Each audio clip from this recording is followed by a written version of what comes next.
जय श्री राधे राधे दोस्तों, आप सभी का आपके अपने YouTube चैनल अध्यात्म भक्ति में बहुत बहुत स्वागत है। आइए आज आप सब सुनेंगे कामिका एकादशी में द्वादशी पारण के दिन तुलसी माता की कथा। जो भी भक्त सच्ची श्रद्धा के साथ भगवान विष्णु का पूजन करते हैं, माता तुलसी का पूजन करते हैं, शालिग्राम का पूजन करते हैं तथा एकादशी का पूजन करते हैं तो इससे माता तुलसी अपनी कृपा प्रदान करती हैं। एकादशी का व्रत जो कि सभी प्रकार के पापों को नष्ट करने वाला है और व्यक्ति के जब पाप और ताप नष्ट होते हैं तो उसके पुण्य उदय हो पाते हैं और सभी प्रकार के फिर सांसारिक सुखों की प्राप्ति होती है। हिंदू धर्म में तुलसी का बड़ा ही विशेष महत्व माना गया है। माता तुलसी अपने भक्तों के सभी प्रकार के पापों को नष्ट करने वाली हैं और भगवान विष्णु को जो कि तुलसी दल अति प्रिय होता है, बिना तुलसी दल के भगवान विष्णु उस पूजन को स्वीकार नहीं करते हैं और जहाँ पर भी तुलसी का वृक्ष होता है वहाँ पर यम के दूत भी असमय नहीं आते जाते हैं।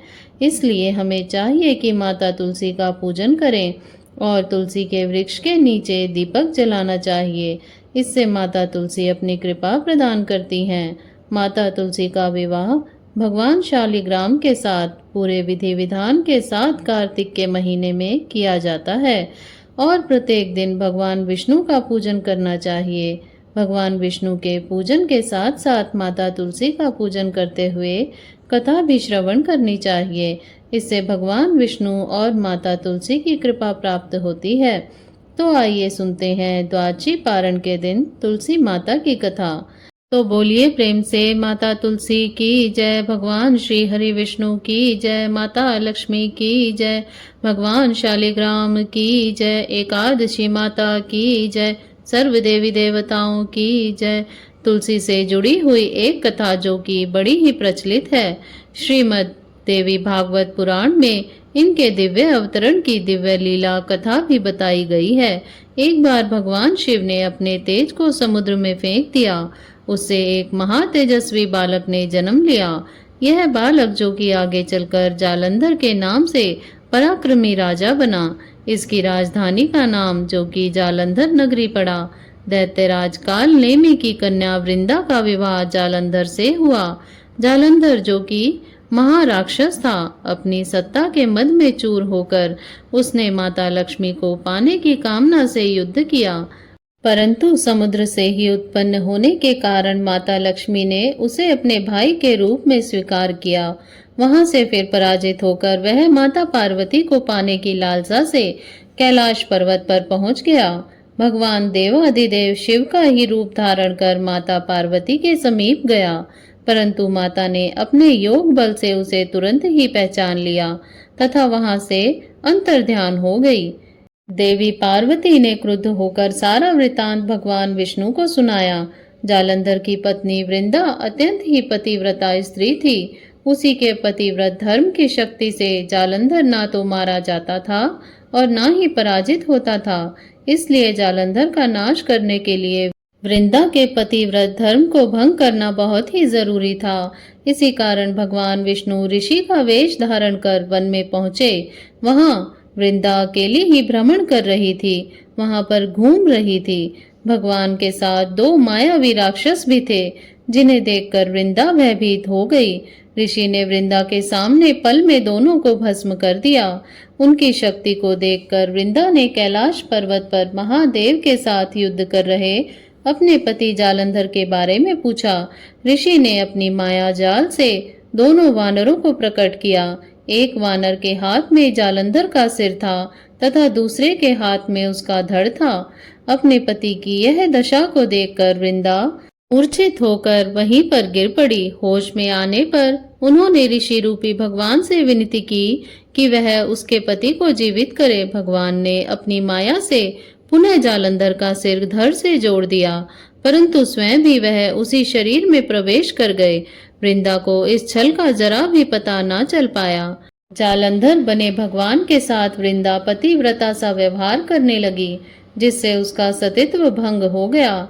ऐसा होते ही वृंदा का पति जालंधर जो कि भगवान शिव से युद्ध कर रहा था, वह युद्ध में हार गया और मारा गया। इस सारी लीला का जब वृंदा को पता चला तो वह क्रुद्ध होकर भगवान विष्णु को शिला होने का श्राप दे दिया तथा स्वयं भी सती हो गई। जब वृंदा भस्म हुई वहां पर तुलसी का पौधा उगा। भगवान विष्णु ने वृंदा से कहा कि हे वृंदा, तुम अपने सतीत्व के कारण मुझे लक्ष्मी से भी अधिक प्रिय हो गई हो। अब तुम तुलसी के रूप में सदा ही मेरे साथ रहोगी। जो मनुष्य मेरे शालिग्राम रूप के साथ तुलसी का विवाह करेगा, पूजा करेगा, उसे इस लोक और परलोक में विपुल यश की प्राप्ति होगी। जिस घर में तुलसी होती है वहां पर यम के दूत भी असमय नहीं आ जा सकते। गंगा व नर्मदा के जल में स्नान तथा तुलसी का पूजन बराबर माना जाता है।